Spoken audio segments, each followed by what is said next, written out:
Baik, Assalamualaikum warahmatullahi wabarakatuh. Selamat malam, salam sejahtera untuk kita sekalian. Salam, Om Swastiastu, Namo Buddhaya, salam kebajikan, salam bahagia, salam sehat, rahayu untuk kita semua. Pak Koordinator, para Kasubdit, Kabit, dan teristimewa buat rekan-rekan para media yang sangat kami hormati, kami banggakan. Tentu yang pertama kami menyampaikan terima kasih dan penghargaan yang tinggi karena telah berlelah-lelah ya mengikuti perkara ini. Rekan-rekan media, pada kesempatan yang baik ini kami ingin menyampaikan update perkembangan penyidikan perkara dugaan tindak pidana korupsi dalam tata kelola komoditas emas tahun 2010-2021. Sebagaimana kita ketahui bahwa hingga saat ini penyidik pada Jampitsus telah melakukan pemeriksaan terhadap 89 saksi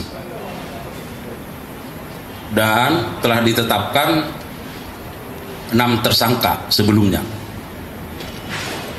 Pada hari ini tanggal 18 Juli 2024, tepatnya hari Kamis, penyidik telah melakukan pemanggilan terhadap 7 orang saksi. Para saksi diperiksa sejak tadi pagi secara maraton dan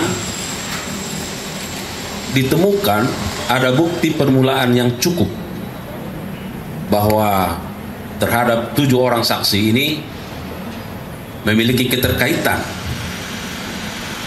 dan peranan yang kuat dalam dugaan tindak pidana korupsi ini, sehingga penyidik setelah melakukan ekspos secara internal menetapkan ketujuh orang tersebut sebagai tersangka. Dan setelah dilakukan pemeriksaan sebagai tersangka, maka sesuai dengan ketentuan pasal 21 KUHP, penyidik berketetapan melakukan upaya paksa berupa penahanan. Dari 7 orang yang ditetapkan sebagai tersangka, 2 orang ditahan di rumah tahanan negara, sedangkan 5 orang lainnya ditahan dengan status tahanan kota dengan alasan setelah dokter melakukan pemeriksaan kesehatan terhadap 5 orang tersangka ini, maka dengan mempertimbangkan segala sesuatu karena alasan sakit, maka penyidik berketetapan melakukan penahanan kota. Rekan-rekan media, bahwa sebagai tersangka dalam kapasitasnya sebagai pelanggan jasa manufaktur unit bisnis pengolahan dan pemurnian logam mulia atau UBPP LM PT Antam Persero Tbk atas nama 1 saudari LE, ini perorangan, kedua saudara SL, ketiga saudara SJ, keempat saudara JT, kelima saudari GAR, keenam saudara DT, nah ini selaku direktur PT JTU, dan ketujuh saudara HKT, ini perorangan.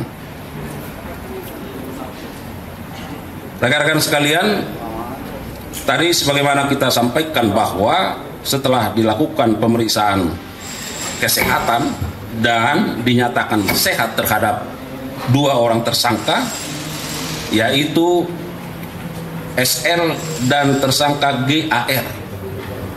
Maka keduanya dilakukan penahanan untuk 20 hari ke depan di Rutan Salemba, cabang Kejaksaan Agung. Sedangkan 5 orang tadi, LE, SJ, JT, DT, dan HKT dilakukan penahanan kota dengan alasan kesehatan.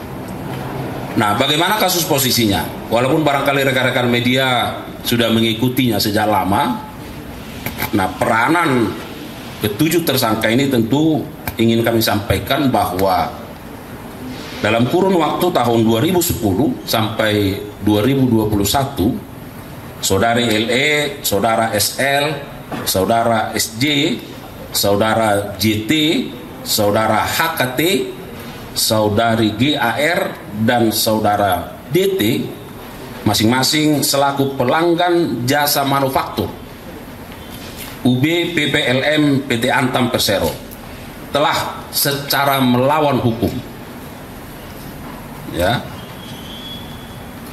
melakukan persekongkolan dengan para general manager UB PPLM yang telah dilakukan penahanan sebelumnya untuk menyalahgunakan jasa manufaktur yang diselenggarakan oleh UB PPLM.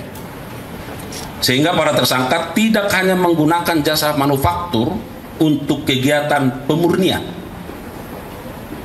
peleburan, dan pencetakan, melainkan juga untuk melekatkan merek LM Antam tanpa didahului dengan kerjasama dan membayar kewajiban kepada PT Antam agar meningkatkan nilai jual LM milik para tersangka, di mana para tersangka mengetahui dan menyadari bahwa hal tersebut bertentangan dengan ketentuan perundang-undangan yang berlaku, karena LM Antam merupakan merek dagang milik PT Antam yang memiliki nilai ekonomis. Selanjutnya, sesuai dengan estimasi total logam mulia yang telah dipasok oleh para tersangka untuk selanjutnya diproduksi menjadi logam mulia dengan merek LM Antam secara ilegal dalam kurun waktu tersebut seluruhnya mencapai 109 ton emas.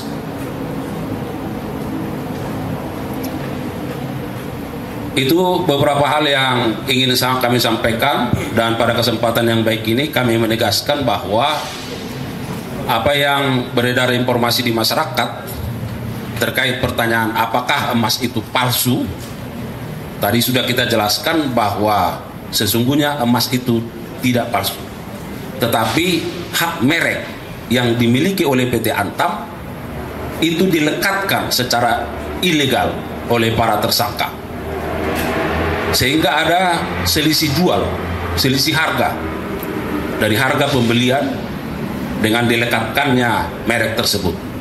Jadi supaya ini membuat terang dan supaya masyarakat jangan sampai ragu terkait soal ini.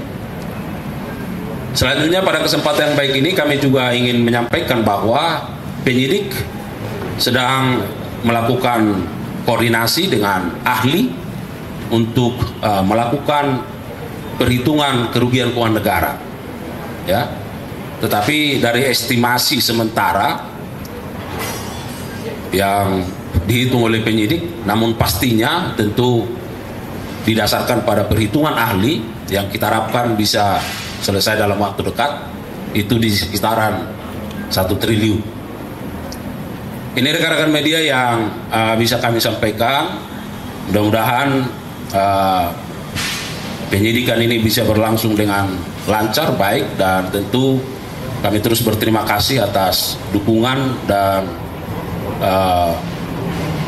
atensi yang diberikan oleh rekan-rekan media kepada kami. Saya kira itu